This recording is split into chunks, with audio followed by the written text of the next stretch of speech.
What's going on, everybody? It's your boy Spencer. I'm going to be going over this new archetype, Dinofear. I was planning on doing this, tomorrow since I already released a video today, but I don't like this news to get too old because I feel like it does pretty fast. Like that's how fast kind of the Yu-Gi-Oh news cycle works. So I'm going to go ahead and do it and just release both these videos today. And we'll see how good this deck is. I think it has something to do with traps and banishing. We will see, and paying life points, I think. So this is Dinofear Teria. Alright. Level 4 Dark. Okay, so Allure, I suppose. I don't know if they're all dark. Quick look. They sure look like a dark archetype, so that's pretty cool. Alright, let's get that out of the way, I guess. Okay, you can only use each of the first and second effects of this card's name once per turn. If this card is normal or special, you can set one Dinofear trap directly from your deck. Then if your life point is 2,000 less, this card gains 500 attack. Okay, who cares about that? This card is destroyed by battle or card effect. You can banish one trap in your graveyard. Special summon one level 4 or lower Dinofear monster from your graveyard, except a copy of this card. Ugh, I mean, hopefully this thing isn't sticking around too long with 0 defense. Dinofear Dipros. I don't know why I said it like that.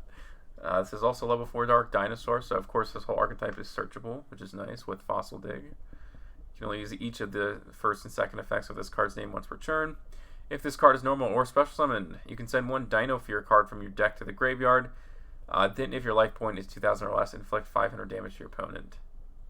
Okay, so you get the Foolish Burial. It's exactly like Tribute Lanius, and that's a good card. So regardless if there's good targets now, they'll probably make some in the future if there isn't, but I'm assuming there is because this is brand new. Second effect, if this card is destroyed by battle or card effect, you can banish one trap in your graveyard, special summon a lower same effect.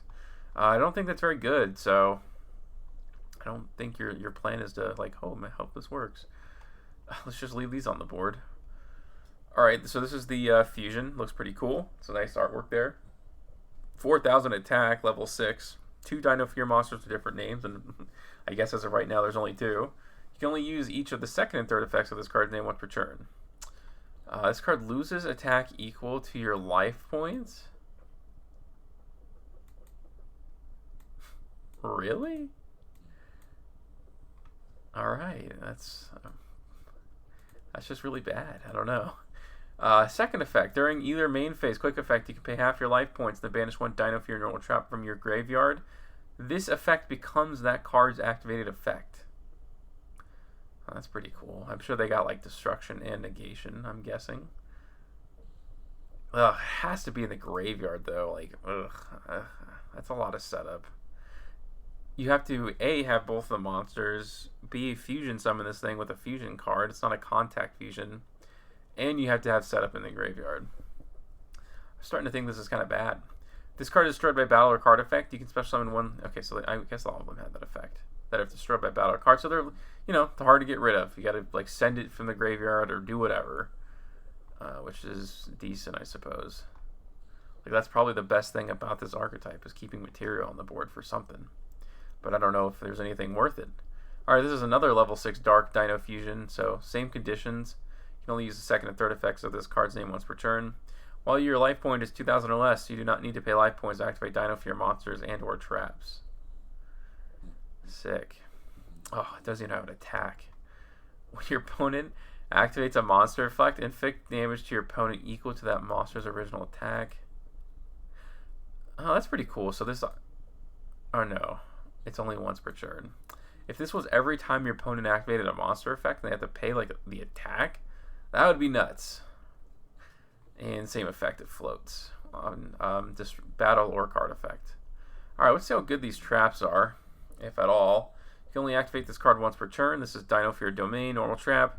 During the main phase, pay half your life points. Fusion summon one Dinofear fusion monster by sending it to the sending its materials from your hand, deck, and or field to the graveyard. Alright, there we go. That's definitely the best card in the deck so far. When your opponent activates a card effect while your life point is 2,000 points or lower, you can banish this card from your graveyard. This turn, reduce all effect damage. Alright, well, you lost me there. The thing is I always talk about how good it is to have battle-based traps and stuff like that, and secondary effects to like do all this other stuff, but this is just, it's just so nothing for the most part. Okay, this is Dinofear Alert. That's another normal trap. You can activate this card once per turn. Pay half your life points. Special summon up to 2 Dinofear monsters from your graveyard, whose total level is equal to 8 or less, but they cannot declare an attack this turn. Also, you cannot special summon monsters for the rest of the turn except Dinofear monsters.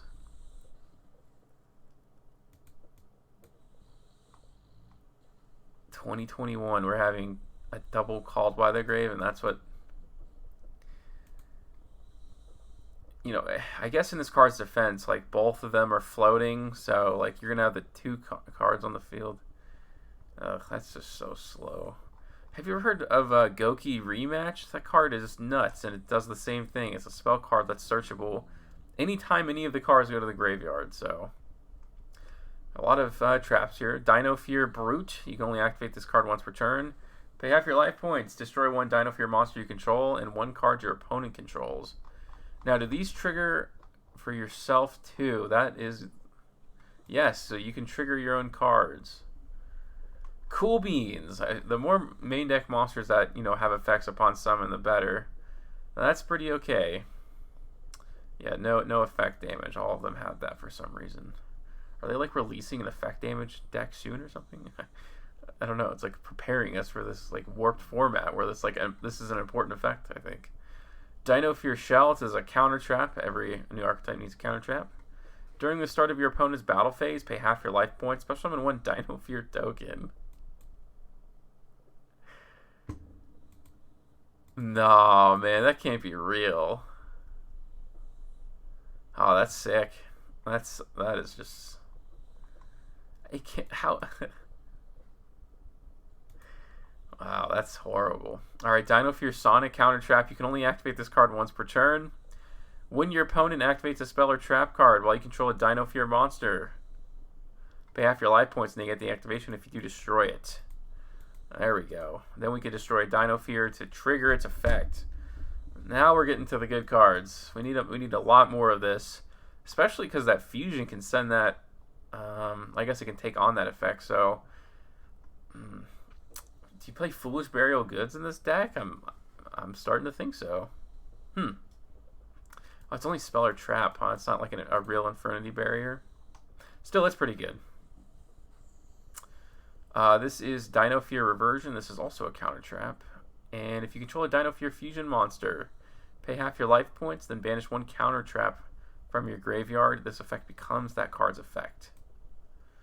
It's almost like Trap Trick, but like from the graveyard. During damage calculation, where you would receive damage while your life point is 2,000 or lower, you can banish this card from your graveyard. Reduce all battle damage you would receive from that battle to 0. Whew, man, there's a lot of really rough cards in this deck. And is the first one fusion summoning? Let me see. Yeah, it's just this trap. But you do get to send the materials from the deck, so well, you're definitely playing Trap Trick, that's for sure, because you need this so badly. But that's okay. I mean, this one's pretty good. Kinda. It's like it doesn't seem that easy to fill your graveyard with traps. You might have to play like Lightsworn with this deck or something. Like you might have to get super creative right now. I just don't feel like this was a very good idea. Like, it's just not a strategy that I feel works. It's like not very cohesive. It's like super battle heavy that you can't, like, none of the traps can be activated the turn they're set under any conditions. You know, no quick effects. Maybe I'm wrong. Maybe this is like amazing cards, but you know, let me know what you guys think about this archetype in the comment section down below. Other than that, that's going to do it for today's video, and I'll see you guys next time.